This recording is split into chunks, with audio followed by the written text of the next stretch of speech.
Oke. Biasanya dalam perjanjian pun disebutkan, di kwitansi atau di perjanjian biasa disebutkan bahwa untuk pembayaran izin pakai lagu apa jatuh bangun umpamanya, selalu kita tambahkan 1 kali pakai. Oh, Pakai. 1 kali pakai artinya ya 1 penyanyi 1 konten. Begitu diganti penyanyi lain itu yang dikatakan cover version. Dan itu harus berizin juga, jadi nggak bisa kita beli lagu lalu dibawain penyanyi banyak yang 1 kali bayar 1 kali betul, seperti itu. bisa. Nggak bisa ya. Mungkin yang dimaksud tadi menjual karyanya kali ya. Iya, Betul. Pandangannya gitu. Jadi Hak ciptanya. iya, Iya, hak betul. ciptanya. Hak ciptanya. Oh. Jadi ya itu yang sangat memalukan. Saya sangat marah sekali dengan kejadian, memang banyak sekali ini ya. Ada pencipta lagu yang menjual ciptaannya. Jadi umpamanya siapa beli lagu saya lalu nama ciptaannya diganti. Oh, itu beda lagi ya dengan yang tadi saya maksud. Oke. Iya, makanya sebetulnya dalam transaksi tidak ada ceritanya lagu dijual tuh nggak ada. Ini narasinya salah. Saya beli lagu si Anu, saya jual lagu itu, narasinya salah. Yang betul adalah izin pakai. Saya beri Anda 10 juta untuk izin pakai lagu Anda yang ini. Jadi kalau izin pakai itu yang benar, bukan jual. Kalau dijual bisa diganti nama si pencipta. Kalau jual berarti nama si pencipta diganti. Itu kan jual tuh. Ya baru dijual ya sudah dijual. Yang Bagaimana yang strip? Nama yang asli menciptakan dengan yang beli kan suka ada juga, gimana? ada aja itu, ya itu sah-sah saja kalau itu sih. Artinya tinggal kesepakatan dengan si pencipta lagunya. Yang kadang-kadang yang bikin saya kesel, bikin saya marah itu ya menjual hak ciptanya diganti orang lain. Ini buat saya apa? Perbuatan yang nggak punya moral nih ya. Etika di sini. Kalau dulu kan gini, saya buat master, Oke. terus saya join dengan salah satu perusahaan. Nah kebetulan lagu tersebut hit, gitu kan. Nah begitu hit, itu ada nilai penawaran. Penawarannya gini, kan ini lagu gue yang promosiin, lu jangan jual ke yang lain dong, produser yang lain. Pokoknya gue kontrak ini selama 2 tahun dengan harga sekian, mau nggak? Nah itu baru benar. Jadi dikontrak dengan jangka semuanya 100 juta. Gue pakai 2 tahun. Nah itu 100 juta pun tergantung kita sebagai pencipta. Mau Mau nggak? apa enggak? Itu negosiasi. Negosiasi. Oke. Tapi si pencipta kan tidak kehilangan haknya. Nah, begitu. Dengan nama Dengan pencipta pencipta aslinya. Nah, kalau dilepas dijual, Hilang. berarti si penulis lagu sudah tidak punya hak atas lagu tersebut. Iya. Begitupun dengan penerimaan royalti ya. Gak ada, Nggak ada. sudah kan penciptanya udah bukan dia. Bukan dia. Makanya saya bilang ini kan masalah moral. Jujur kita seniman yang betul-betul seniman kayak kita ini. Sebenarnya rugi juga ya kalau Iya. dipikir-pikir. Ya himbauan saya sih sebetulnya itu, seburuk apapun karya cipta itu jangan pernah dijual, gitu loh. Karena itu kamu akan merasakan hasilnya next di kemudian hari, 5, 10 atau 20 tahun ke Ke depan. depan siapa tahu lagu itu booming. Kan nggak tahu namanya rezeki. Contoh lagu saya Selimut Biru, saya bikin tahun 96 atau tahun berapa itu. Meledaknya kemarin, Iya. hampir 2020-an.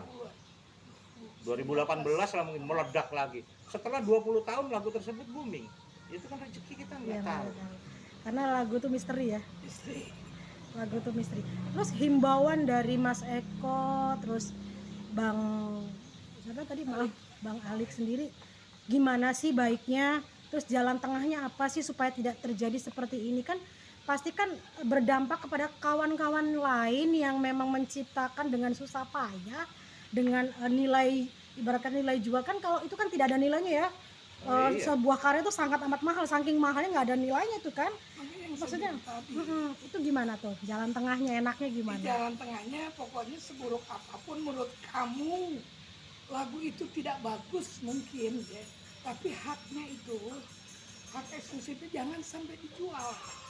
Hak hak ciptanya. hak ciptanya. Hak ciptanya jangan sampai dijual, karena 5, 10 atau 20 tahun ke depan itu akan menjadi sesuatu kita nggak tahu kan gitu. Jadi jangan karena perut gitu, itu semuanya Dikorbankan. dikorbankan. Ya bagus. Seorang seniman tidak akan pernah menjual atau menggadaikan karyanya. Karena buat seniman seperti saya, Haji Alek, hasil karya kami itu adalah nyawa kami, harga diri kami.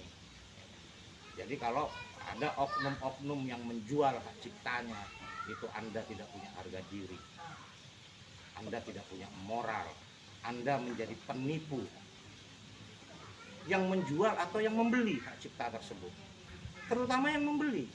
Bohong seumur hidup ya. Anda membohongi diri Anda sebagai seorang penulis lagu, dan Anda membohongi publik, dan itu menjadi pertanggungjawaban seumur hidup sampai akhirat. Nah, untuk pencipta atau arranger sendiri tuh ada paguyubannya nggak sih? Sekarang ini organisasinya ada organisasinya ya. ada Papri, ada PAMI gitu. Kalau Makanya dihimbau gitu ya. Saya gimana? menghimbau para seniman yang Oke. betul, Anda betul-betul seniman, jangan pernah menjual ciptaan Anda, hasil karya Anda. Itu kalau saya bilang maaf aja, ini seperti melacurkan diri, mengotori dunia seni. Kalau dengan jawaban yang sangat simpel, oh kita lagi butuh duit, emangnya ente doang butuh duit? Sama nih juga butuh duit, tapi tidak harus menjual harga diri kita sebagai seorang seniman. Saya sedih, terpukul dengar hal, jadi dianggapnya remeh pencipta lagu, rendah banget, murah banget hasil karya itu. Kasih 2-3 juta gue ambil ciptaan lagunya selesai. Marah saya dengan hal seperti itu. 30 tahun lebih saya jadi seniman, dari muda sampai saya jadi kakek-kakek, bercucuk banyak, gak pernah cerita terbersit dalam otak saya menjual karya saya. Sebagai seniman, jadilah seniman yang punya martabat. Bener nggak saya bilang, bahwa Anda membohongi diri sendiri dan membohongi publik? Nah, ketika publik bertanya tentang saya mau minta lagu dong sama itu yang beli semuanya kan, akhirnya dia nggak bisa berbuat apa-apa, dia kan mengotori apa sih. Jadi ya namanya dijual dengan Pernah dulu ada sebuah kejadian di Glodok pada tahun 90-an kalau tidak salah. Ada seorang pencipta lagu yang menjual hak ciptanya terhadap seorang produser. Dan itu diketahui oleh semua pencipta lagu. Kebetulan saat itu Glodok itu base campnya pencipta lagu ya. Tempat nongkrongnya semua pencipta lagu. Begitu tahu si oknum ini menjual hasil karyanya ke seorang produser, begitu dia datang menghampiri kita tahu apa yang terjadi. Diusir oknum tersebut. Jangan kumpul dengan kami. Kamu sudah melacurkan karyamu. Dan itu buat pelajaran buat saya. Sejak kejadian itu. Berarti kejadian ini sebenarnya sudah lama ya sebelum. Sudah lama. Apalagi mungkin di era digital seperti ini ya.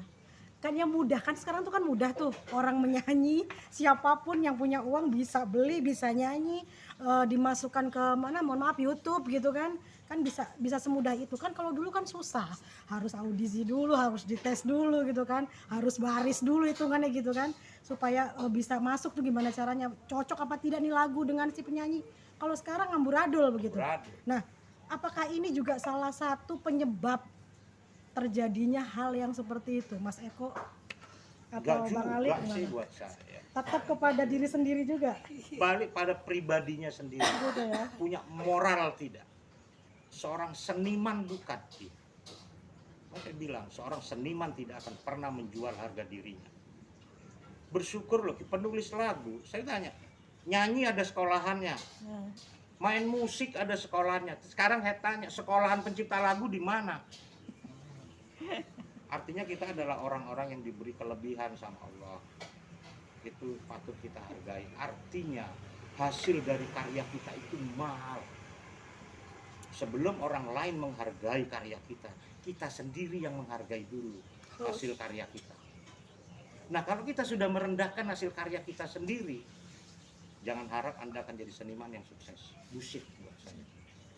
Oke. Tapi Para seniman, ayo kita bangga dengan hasil karya kita, karena kita termasuk manusia-manusia langka yang diberikan kelebihan sama Allah.